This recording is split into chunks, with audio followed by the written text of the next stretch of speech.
Guys, mira niporotora kadoro kangu nasi Friday. What's a Friday?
Right, tadzoka guys, tadzoka pamvenge guys, tadzoka pamvenge. Atidi kuti step kufana nyaya tichafamba nawo every day sekuru venhema ava na Gina nescheme yavo. Right now tidambopinda pamvenge guys. Saka ndimuzati kuna killer tea. Manje tina killer tea ka muno mari kusvika manje muno muraSembeki. Ato airport atove koko. Saka toda timbo gwara taita mvenge limira ndimbotora chidoro guys. Kuno kui holiday nasi. It's a holiday today. Ndimbotora chidoro, timbo mwa chidoro. Timboona kuti tingamwa chidoro here guys. Saka ndati iko kune vakagugwa kuti kusachidoro chidoro tenga chidoro. Nee, maar dan gaan we het wel in. Dan zeg ik het ja maar.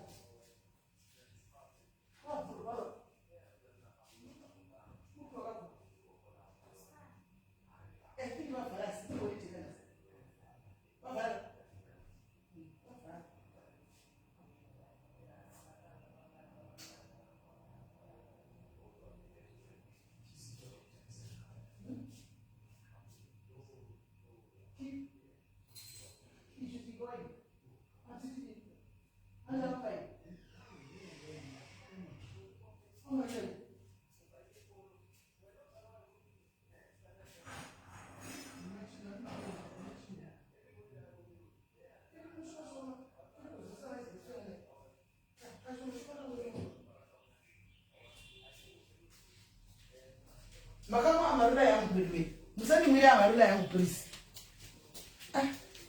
So that's very holiday na guys. Unotenga kufishwa kana tiniyo guys. I holiday na sinotenge pido. Hatite iti mumute. Rega iti mwedu chidoro isu. So izo chitango sara icho wani chwe. Mzvacho. Kukavagwa kuspy afara. I holiday ka spy atovara na wani nasi. Spy atovara na wani guys. Saka unotonya sokona zvinhu zvacho zvinomira mushi. Spy atovara na wani. Ushiya kuti woita sei. Pana mai vari kuvanga vachitoda taura nemi apa. Munoti vaona iri message yana kuti ndandava panhamba.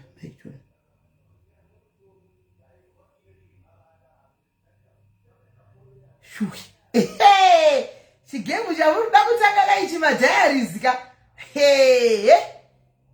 Hanzi makabana network. Imi. Okay. Pane munhu andisendera namba yemunhu wake anzi where you left us saying ndanena mutira chidoro handi muri kunzwa hanzi ya advertising inzwai guys pane andisendera namba yemunhu wake anzi ndifonerewo munhu wangu ndiyo kuti dogu ripere totanga here chegoreriya kwai pamvenge alright ini guys don't shoot the message iya anamuzata unzanike p. Let the game begin. Let the game begin.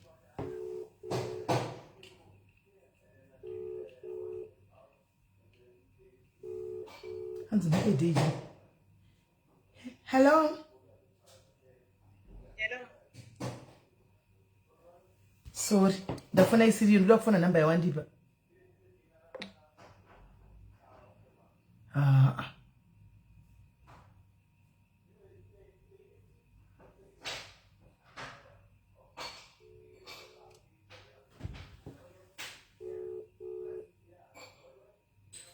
Kwa mwede aripi chinawo chawi. Yapera ndakata live yachakata. saka ndangoti tichigozodzoka titanga zvo anga achida kuedwa here timuedhe baba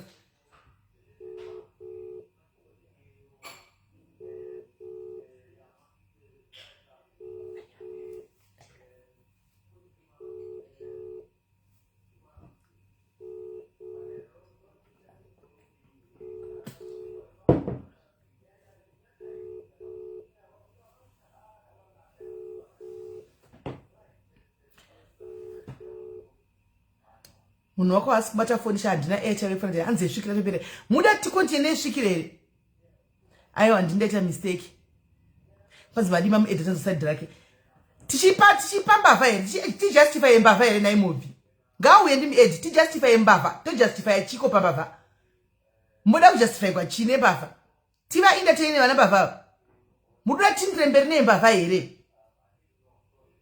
alright okay pamvenge saka nembavha inongokwana hanti mvenge saka nedzembavha dzinongokwana alright chigaindidai so vanoda kufona mufoni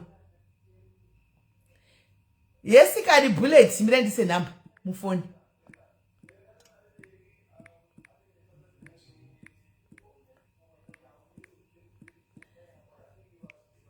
mvenge inokwana zvese mvenge inokwana zvese isa munhu makamboda munhu anosanganisa doro guys nhasi munhu anope iyo mvenge inokwana maaizi mashoma alright shoma tatipo handika pamvenge inokwana yese hanzi inonaka aistrove atibati yasolid inonaka inotakaona ichinditira ini jisiro sanoti mamwe madoro ndikunze kwechibhutawo chega ndo chandaigona kumwa zvanasavhana chinhu zvainditadza ini zvaindikona ini zvaindikona saka ndakazongona pandakangotesta ichi ndikangoona kuti plus ukangomwa 3 watolowiwa ukangorova 3 chete watolowiwa sesi watove kudenga rako wega anoona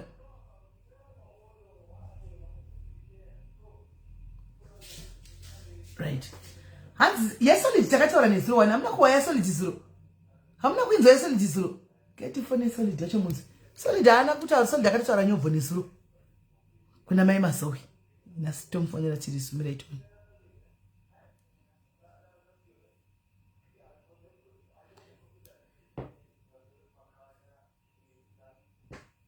SIS MELLY ndianu ha alright mira itinzwa tigofonera solid mundifungidze it's worth it because 3 bo hello SIS MELLY murisei ndiri right urisei zvibo ndikati makazongondihenga mukati muchauya mondiona muna kana uripiwe ndiri mutlavane ndindakambokusendirai nyaya yemurume wangu chitakasungwa iwe murume wako unogainda unowanepi data iwefu chai murume wako hauna kana sendi unowanepi data hadondi wari ndokubatsira Christmas nevana asi data unoriwanepi ndakanotengesa zvinhu kuscrape zvimakrets taita zvehuku saka ndakanotengesa makrets ehuku zvimagaba zvehuku pascrape kwabva ndawana kuti masenza I think ndakwana 448 rands ndopandakatengawo katikofu koma 5 cabbage rangu nemakumbe huku ndopandotengawo data ipapo alright saka nyaya yacho yakamira sei taura tiwe nyaya iyi zvakare ndiudza vanhu kuti nyaya yakamira sei ndimi vanhu vatinoda vanotaura nyaya yavo pajekereta dzataona chekuvanza nokuti zvokuti kwai kuseri konzi kwai ndoda rubatsiro chindiviga hatiti izvozvo unovigigweiwo uchida rubatsiro alright zvakaitika akasvikirwa pamusi wa28 September akasvikirwa ane platinum pamba masaga eplatinum murume wako saka asvikirwa ane masaga murundinzwa murundinzwa tikunzwa asvikirwa ane masaga eplatinum akabva asungwa then asungwa panguva iyoyo yanga iri 26 September saka takabva taramba tichienda kukoti patlavane koti then aingoramba achirimandwa saka ndopatakazoti taendawo patlavane kwakusanganawo nemwe mupurisa wechikadzi anonzi Manuko aizombouya kwedu kuchechi kuZCC saka auya akandiona akandibvunza kuti uri kutsvagei panapa kwabva ndamutsanangurira ndikati murume wangu akasungwa akabatwa neplatinum yanga idate ipapo raitoti 16 October zvikanzi muri kuramba muchishandisa illegal aid lawyer made kutsvaga private lawyer. Ndopandakamuti paprivate lawyer handina mari but ndokumbira nhamba dzemunhu anodo private lawyer wacho kwabva ndipa nhamba dzeprivate lawyer anonzi Kitsepile Terence Muremiti. Saka ndakaendokumba ndikanotengesa firiji ndikanotengesa nekuti anga tiri vanhu vanga vatoriwo nelife yanga iri nanewo yokuti aikwanisa kumaneja kuti tirendofu house nokuchengetawo vana vake akansiyira vana 5. Saka ndopandakamhanya ndikatengesa zvunhu. Ndatengesa zvunhu ndopandakareisa 8,000 lawyer aida 12,000. Then ndapa lawyer uya 8,000 yai ndopaakabva angondibloka semuday iroro ndapedza kumupa mari. Namupa mari kwabva ndazama kuripota kwese ndakazama kuti adzose mari but mari yakaramba kutsoka. Saka kubva ipapo ndakabva ndadzokera kukoti kuuya kwabva ndanotaura nemurungu anonzi ndo mukuru wavo anonzi Miss Baker. Miss Baker uya ndopandakamudza ndikati ndakasanganawo namupurisa panapa anoshanda panapa akandipa lawyer rinonzi Kitsepile. Then Kitsepile uya anokwanisa kundibatsira since day one anoatenda murume wangu. Nawo murume wangu atonzi nyaya yake haina apinda mukoti anzi nyaya yake isina bail haina fine. Saka ari kutongwa musi wa10 January nekuti tikamupa fine kana bail anogona kutiza nekuti nyaya yake ine 15 years mukati. Then Miss Baker ndopa akandipindura akati akakunyorera receipt here. Ndikati aiwa anonyora receipt. Adero ndopa akanti munhu yanga asina kurinyiwa tsamba yake yeuloya for this year because inorinyiwa every year. Saka kubva ipapo ndiri kurarama upenyu kwavo kuti ndikaona mumba chinokwanisika kutengeseka zvatosvika pakuhafuka taitomboloja 4 roomed house but nawo pandaigara ndakadzingwa ndaigara kuriparakara ndadzingwa ndopandakatsvagawo mukuku muTlavani kuchichi ndopandakaona mukukuyo. Ndaona mukuku unoita 700 rand apa magetsi ndozvitengera. Saka ndirongorarama upenyu hweya hwokupema nokuti chero basa ndozvamatsvaga. The last born ane 5 months. Ndakusvika chero pauti mwana wemudiki ane 5 months ndakupfekedza pendi chairo mapendi anabhuti wake masikati then manheru ndokwanisa kupfekedza pamba nenyaya yekuti zvinhu zvacho ndirongoti wandaona ndongokumbira bhata usi upenyu hwandanga ndichitarisira. Ini ndanga ndisingade zvangu kuramba ndichipema chanaiwo chemera kuti vanhu vandibatsira kuti nditsvange bhizinesi. Ndikatanga bhizinesi handizorarama upenyu hwokuramba ndichikumbira vanhu. Naikona panapa padhayari zote zvakanaka waya tinoudzana chokwadi tichionesana nekubatsirana handitika zvakare pane vanenge vachida kuzokubatsirawo vachizokubatsira handiti. Wona munin'ina wangu pekutanga pawakaiti ndikunopa lawyer 8,000 kwakambodi kufungwa kuti ngandinde kuna SIS MELLY ndinova kuti ndakuda kupa lawyer murume wasungwa 8,000 sei wazouya wadligwa mari? Inini ndaisatokuzivai munhu akaita kuti ndikuzivei ndemumwe anonzi Masiziwa. Ndakanditi nesituation yawanayo iyi wanga usingazivi Mellera umufollowi paFacebook. Ndikati aiwa handimuzivi zvikanzi enda kuaccount yakanzi SIS MELLY. I think ndakatouya ndiri paFremont ndopandakauya paFremont ndikataura nembe kutanga ndikakusendera zvese mabudira yakaita kuyera kuti nemaitikira akaita nyaya. Then ndataura nemi papo ndokutanga kuziva kwandakaita. Ndaisatomboziva anything. Inini kutotsvaga lawyer handina kumutsvaga through kuti ndaimuziva. Ndaisatomuziva neni kuti nditoziva lawyer ndakamukonectwa neanonzi Manuku mupurisa anoshanda ipapo paTlavani Court. Chero maaudios andakatorekodha ndichimuudza Manuku kusvera zuro kuma1 usiku ndichimuudza kuti wakaita hako Satan nokuti andisina kukuziva maybe handisina kusangana nalawyer uyu. Nokuti dei wanga kwauya ukataurawo kuri kuti wakanga uchidiziva hako wakauya ukati veduwe SIS MELLY ndawana lawyer nyaya yemurume wakadai ndaikuudza kuti platinum gold maminerals iwayo haana bail kuforeigner.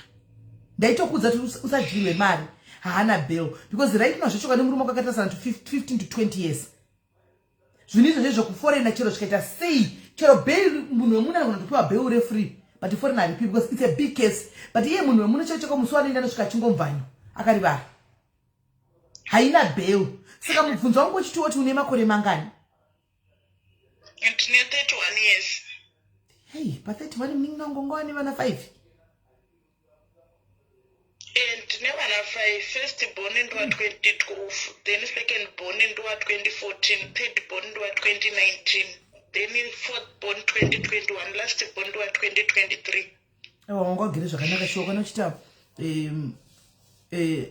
uchita nikikiri uchita 5 vana panguva yakadaro ugere zvakanaka akuzvishu asi wanga ugere zvakanaka akuzvishu asi naye muningi nati mubvunzo wodai wanga uchigara kufula usi wabuda waenda kuhlavani kumukuku anditi waona mukuku wapedza kutengesa zvinhu anditika une vana 5 anditi toti watiwo nda kutanga batsika utanga business wotanga business watanga business iwin or lose iwo nozvisiva business roramba kubudirira business iwo nevana. What is your next plan of action? Basa chero basa ndakandichirida ndisarudzi ndoendesa mwana wa crash mudiku vaviri ava kuenda avo ku crash then ava 3 next year wa 2019 arutanga grade R vamwe tu vanga vagara vari kuenda kuchikoro. Saka let's say wawana kana kuti basa kola rinenge richi probably tingatingoti rinowana 4,000 basa inozobalansa here nevana nerent nechi pane pandazama tishike kuti zvikwane because mukuku wandogara is 700 magetsi ndichizvitengera saka kudaka ndikasarone change inenge ichikwanisa kumaneja undichengete vanhu.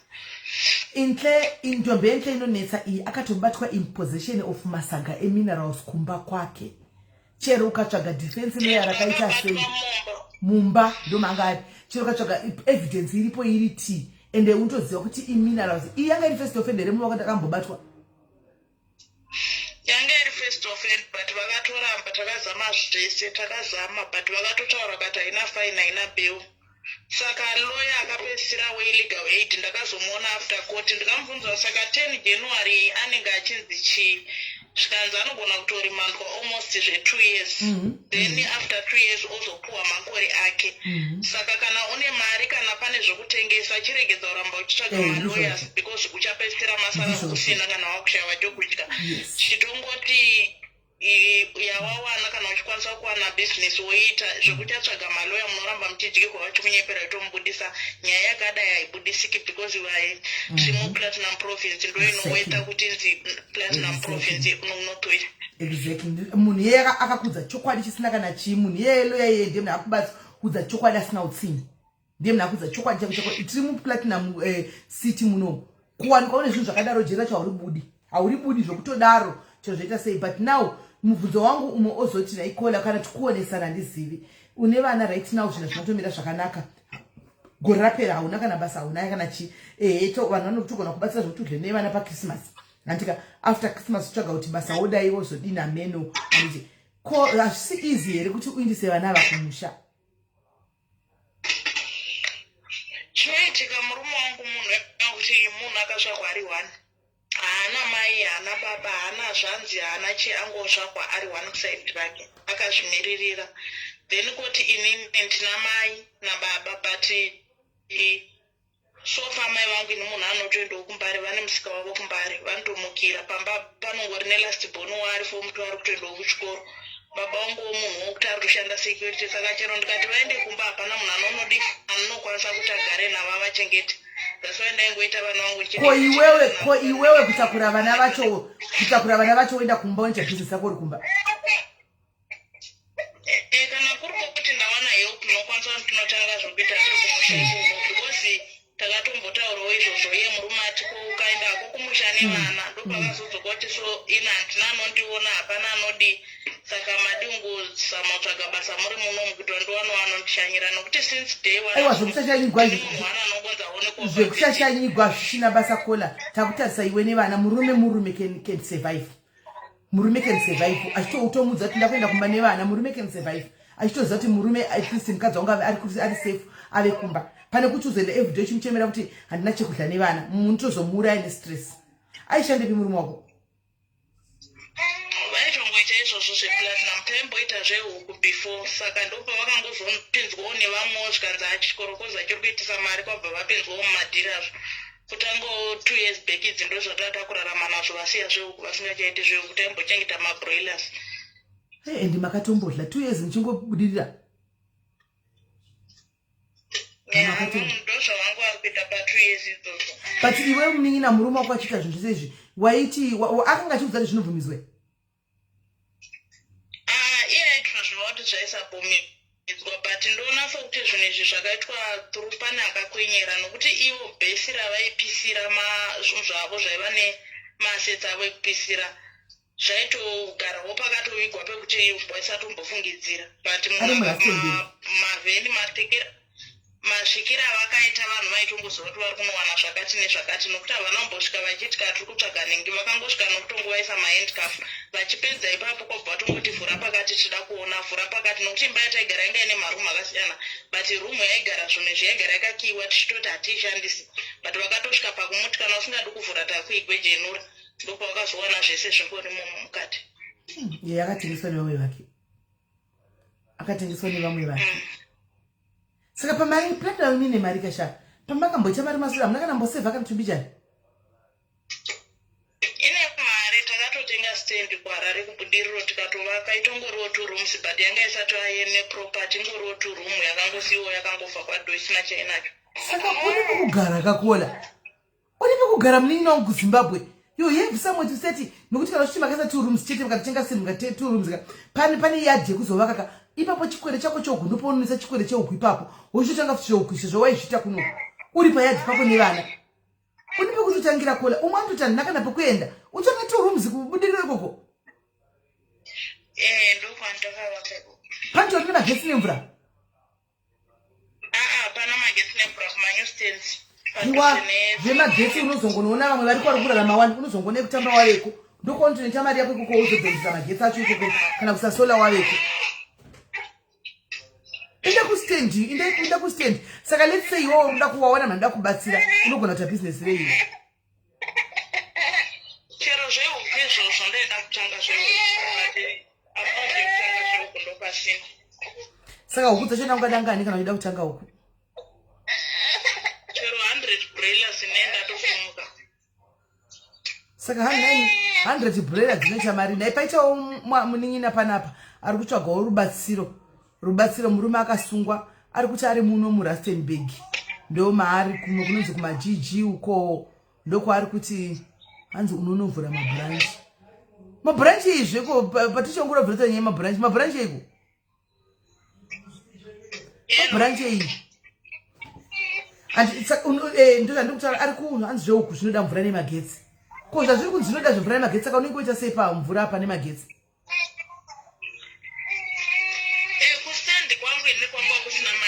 kusina mvura takasati taitita izvozvo yakangovakwa but panapa patinogara landlord wacho kuti ndakatombomudza kuti ko ndikawana help yokuti ndingaita zvehuku akatogara andiudza kuti huku hadzisi help kuti ungagara nadzo muyadhi munomutla vane dzinoda vanhu vari kumapulotsi vanenge vari kure nevanhu hadzisi help kuti ungadziita muyadhi munogara vanhu modi saka akagara aramba branch chikomba oraiti osaka kumba kwauri kuko akaramba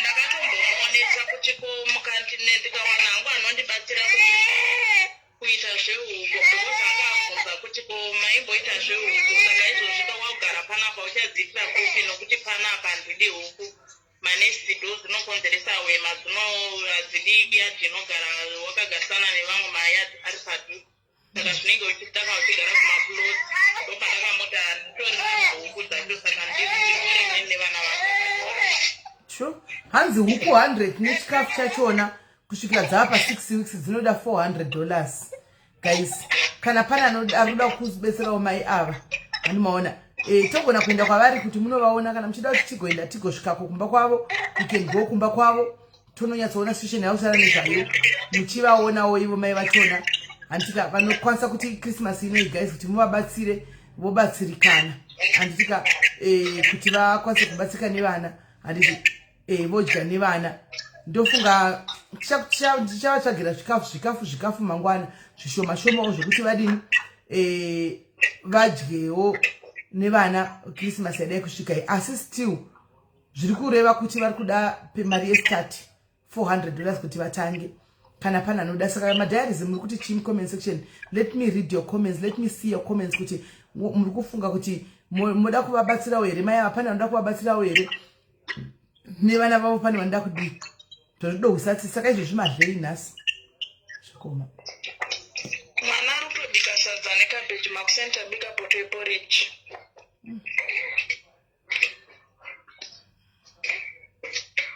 Zvakaoma. Ende time yacho nayo zviri kuitika December.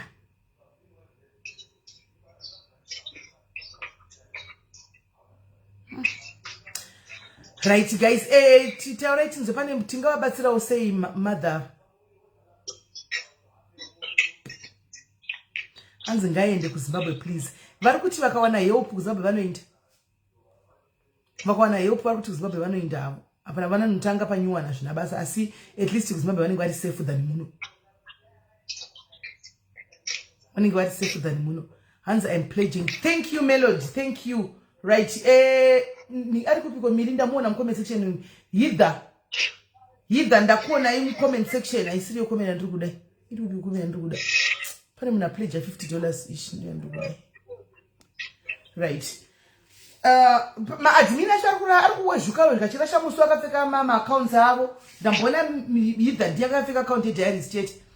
Torai ma screenshot guys. Thank you. Taita $50. Thank you very much. Tine $50. Thank you Sicily Zishumba Spider nyaya mai ava vakutora nyaya yavo ava. Handizi kuti muda kuti ndindekwe here kumba kwavo right now I can go kumba kwavo izvozvi. Hanzi can imbomira Melody ti munosenda kuna toda sei toda kuti machiuye kaungana ka1 kana chinda kumusha tobva tokwedza kwidza vaenda kumusha. Nokuti kwavari kuvari kunza kwanise kuti chi ini ndiri kutya kuti vakaita business muno vakanyura bodi. Saka kumusha zviri nani. Vanonopindawo kana vachinojoina moms kumbare kana vachitorera mamoms vanonojoina wona kutangira vachita zvinhu paside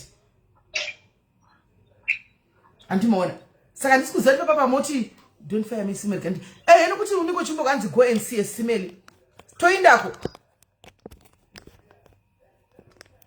isu kana tichitenga huku totengera munhu huku kumusha hatikupi mari hatiti izvozvo tinotenga huku kana vave kumusha toti ndeta tabhadhira huku ndamopiwa kushopu yakati woenda kunopiwa shopu huku dzavo kushopu iyoyo. Yes, that's what we do. Vari pa stand pavo exactly. Zvemvura kuti chivanoita zvikuitawo vamwe vari kuma stand ikoko. Hazvisina here maini ndora tsega ndiye kumba kwendi sendere location. Izvo zvindiyeko. Sendere location ndiri kuyako.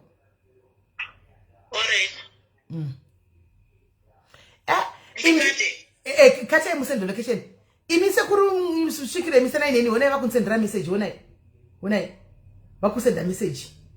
Vakusenda message sekuru vaya tinei uyu. Akusenda message tinei uyu.